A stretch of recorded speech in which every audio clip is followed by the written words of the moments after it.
యెషయా గ్రంథము 48:18 నీ క్షేమము నది వలెను, నీ నీతి సముద్ర తరంగం వలె ఉండును.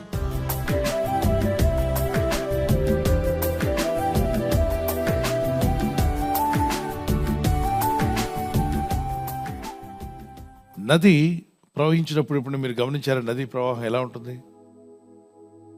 అలా ఫ్లో అవుతూనే ఉంటుంది. నీ క్షేమం నది వలె ఉంటుంది అన్నాడు దేవుడు. నది ప్రశాంతంగా ప్రవహిస్తున్నట్టుగా ముందుకే వెళ్తాయి.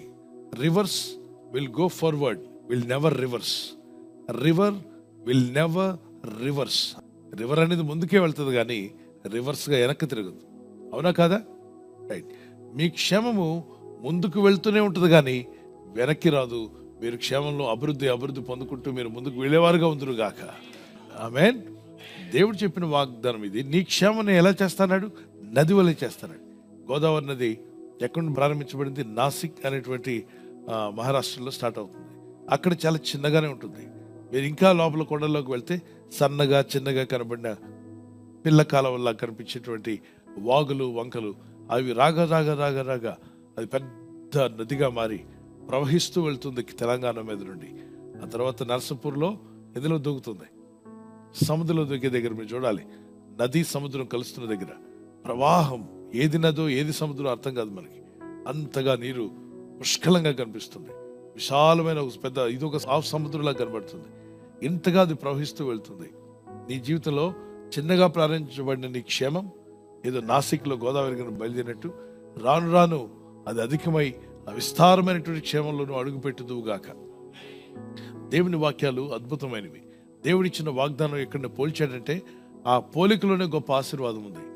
దేవుని ప్రజలారా, నీ క్షేమం నది వలె ఉంటుంది అన్నప్పుడు నది 3 విషయాలు గుర్తొస్తాయి. నదిని చూసినప్పుడు ఒకటి, అది ముందుకే ప్రవహిస్తుంది కానీ వెనక్కి తిరుగుతుంది. అది అంటే నువ్వు ముందుకే వెళ్తావు కానీ త్వరగా చెప్పాలి, వెనక్కి రావు. నీ జీవితంలో అభివృద్ధి ఉంటుంది. రెండవది, ఎండిపోయిన పొలాలన్నీ ఏమవుతాయండి? పచ్చగా ఉంటాయి. నది ప్రవహిస్తుందంటే నదీ ప్రవాహ ప్రాంతాల్లోనే పట్టణాలు డెవలప్ అయ్యాయి. నైలు నది గురించి 2వ అధ్యాయం నిర్గమాకాండంలో కనబడుతుంది.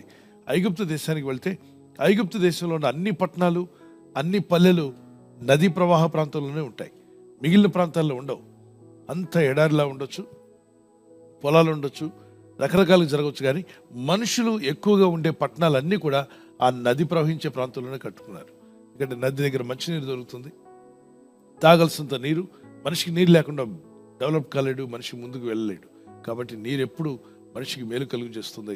ఈ నది వల్లే క్షేమం అంటే దేవుడు నిన్ను పచ్చగా అభివృద్ధిలోకి నడిపించును గాక. మూడవది, నదిని చూసినప్పుడు ఆ నదీ ప్రవాహ ప్రాంతంలో కూర్చుంటే ప్రశాంతంగా ఉంటుంది అన్నవారు చేయి చూపించండి. అవునా? అందుకే రివర్ బ్యాంక్కి వెళ్ళి చూస్తారు, ఫెర్రీ దగ్గరికి వెళ్తుంటారు, మాట్లాడుకొని బయలుదేరి ఒక 20-30 మంది అక్కడ కూర్చొని పాటలు పాడుకొని వస్తుంటారు. ఏంటంటే అక్కడ ప్రశాంతంగా ఉంటుందని అంటారు. దేవుని బిడ్డలారా, దేవుడు నీకు ఇచ్చే అభివృద్ధి అది నిన్ను ప్రశాంతతలోకి నడిపించును గాక. మీ కుటుంబానికి ప్రశాంతమైన వాతావరణాన్ని ప్రభువైన దేవుడు అనుగ్రహించును గాక. నీ క్షేమము నది వలెను, నీ నీతి సముద్ర తరంగం వలె ఉండును. సముద్ర తరంగాలు ఒడ్డుకు వస్తూ ఉంటాయా లేవా? ఆ కెరటాలు, ఆ waves of the sea, they will come to you. ఇంకా సాయంకాలం అయ్యే కొలది ఇంకొంచెం దగ్గరకు వచ్చేస్తూ ఉంటాయి, ఒడ్డు వరకు వచ్చేస్తుంటాయి. నీ నీతి ఎప్పుడు నీ ఎదుగు వస్తూనే ఉండే విధంగా సముద్ర తరంగం వలె అది నీకు మేలు కలిగించేదిగా ఎప్పుడు ఆగిపోదు. సముద్ర తరంగాలు ఎప్పుడు వస్తూనే ఉంటాయి. దేవుడు నీకు ఇచ్చిన నీతి అలా ఎప్పుడు నిలబడేలా చేస్తాడు. నీతి అలా ఉంటూనే ఉంటుంది. దేవునికి స్తోత్రం కలుగును గాక. అంటే నువ్వు దుర్నీతి పరుడువని, నువ్వు చెడ్డవాడువని, నువ్వు చెడ్డదానవని ఎంతమంది ఎన్ని చెప్పినా దేవుడు నీ నీతిని పంపిస్తూనే ఉంటాడు. నువ్వెవరో తెలుసుకునేలా చేస్తూనే ఉంటాడు. నీ నీతి సముద్ర తరంగం వల్ల వస్తూనే ఉంటుంది. నీకు అవమానం కలిగేలాగా, నిన్ను దుఃఖపరిచేలాగా, బాధపరిచేలాగా, నిన్ను డిప్రెస్ చేయాలని, డిసప్పాయింట్ చేయాలని రకరకాల దుష్ట మనసు కలిగిన మనుషులు సాతాను చేతులు సాధనాలుగా ఉండి వాళ్ళు నీ మీద పడుతున్నా, నీకు విరోధంగా మాట్లాడుతున్నా భయపడాల్సిన అవసరం లేదు. సముద్ర తరంగాలు ఎప్పుడు ఆగవు, అవి వస్తూనే ఉంటాయి. నీ నీతి ఆగేది కాదు. దేవుడు నీకు ఇచ్చిన నీతి అది ఎల్లప్పుడూ నీతో నిలుస్తుంది. నీ యొక్క జీవితం పరలోకి వెళ్ళేదాకా దేవుడి నీతిని, ఆయన యేసు రక్తం ద్వారా ఇచ్చిన నీతిని నీ మీద ఉంచి నడిపించును గాక. ఆమేన్. ప్రార్థన చేసుకుందాం. ప్రభువా, నీ కాపుదలు మాకు దయచేయండి. మా క్షేమం నది వలె చేస్తా అన్నావు. నీ కృప మాకు దయచేయమని ప్రార్థించండి.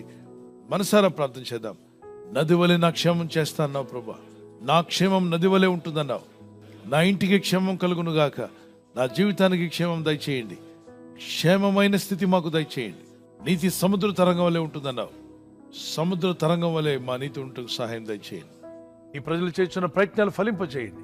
ఈ రోజు ప్రార్థించి ప్రయత్నించబోతున్న శంకుస్థాపన అయిన, గృహప్రవేశమైన, ఒక బిజినెస్ ప్రారంభిస్తున్నా, ఉద్యోగ ప్రారంభానికి వెళ్తున్నా, ఒక మంచి కార్యక్రమాన్ని ప్రారంభిస్తుండగా, నేను వారి బిడ్డల వివాహం కొరకు ప్రయత్నాలు చేస్తుండగా, వారు చేస్తున్న ప్రయత్నాలు ఫలించలాగున మీ దూతలకు ఆజ్ఞాపించండి.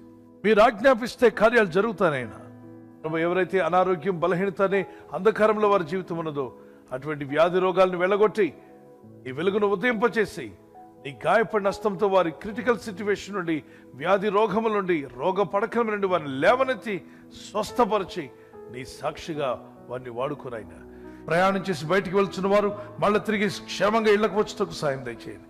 మా ప్రయాణాల్లో నీ కాపుదలు ఇవ్వండి. ఎటువంటి యాక్సిడెంట్స్ కానీ ప్రమాదాలు కానీ గురి కాకుండా నీ కాపుదలు యేసు నామములో ప్రతి ఒక్కరికి కలుగునుగాక. నీ రాజ్యమును నీతిని వెదికేవారుగా చేయండి అయ్యా. నీ చిత్తంలో కొనసాగే కృపనివ్వండి. ఈ ఉదయకాలంలో ప్రతి క్షణము, ప్రతి నిమిషం, ప్రతి దినము కూడా నీ రాజ్యమును నీతిని వెదికేవారుగా చేసి మీ నామానికి మహిమ తెచ్చుకోమని, నీ ప్రజలకు ప్రతి అవసరం తీర్చి మహిమ పొందమని యేసు ఉన్నత నామములో అడుగుచున్నాం తండ్రి, ఆమేన్. ఒక చిన్న కీర్తన పాడుకుందాం ప్రభువును స్తుతిస్తూ. నాకును నా ఇంటికి క్షేమము దయచేయుము, నా పాదము జారకుండా నన్ను కాపాడుము. నాకును నా ఇంటికి క్షేమము దయచేయుము, నా పాదము జారకుండా నన్ను కాపాడుము. స్తుతిగణ మహిమలు నీకేనయ్యా, ఆరాధింతును నా యేసయ్యా. స్తుతిగణ మహిమలు నీకేనయ్యా, ఆరాధింతును నా యేసయ్యా. బర్త్డే జరుపుకునే వారికి happy birthday to all. May God bless you. Many more returns of the day. ప్రభు మిమ్మల్ని దీవించి దయాకిరీటం ధరింపు చేయనుగాక. మీకు వాగ్దానం యెషయా 48:17 వచనం, నీవు నడవవలసిన త్రోవను నేను నడిపించుదును. Those who are celebrating birthday, this is the promise of God for you. He directs you in the way you should go. మీరు వెళ్ళాల్సిన మార్గాన్ని దేవుడు మీకు డైరెక్ట్ చేసి నడిపించునుగాక. ఆమేన్. Praise the lord.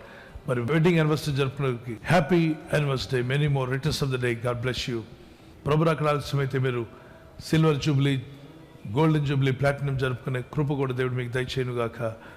నేను మీకు ఖ్యాతిని, మంచి పేరును తెప్పించుదును. I will give you honour and praise. Zephaniah 3:20 వచనం. ఈ వాగ్దానాన్ని బట్టి దంపతులని మిమ్మల్ని దేవుడు దీవించి ఒకరి పట్ల ఒకరు ప్రేమానురాగాలు పెరిగినట్లు, love and affection may increase between husband and wife.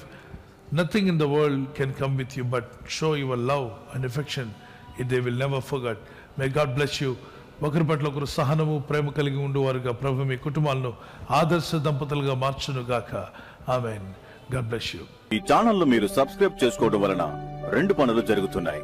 ఒకటి, సువార్త జరుగుతున్నది, ఆత్మలు రక్షించబడుతున్నాయి. రెండవది, పేదలకు, అనాథలకు ఈ ఛానల్ ద్వారా సహకారం అందించడం జరుగుతుంది.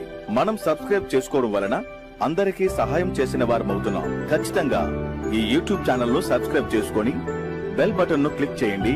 మీకు వెంటనే మెసేజెస్ పంపబడతాయి.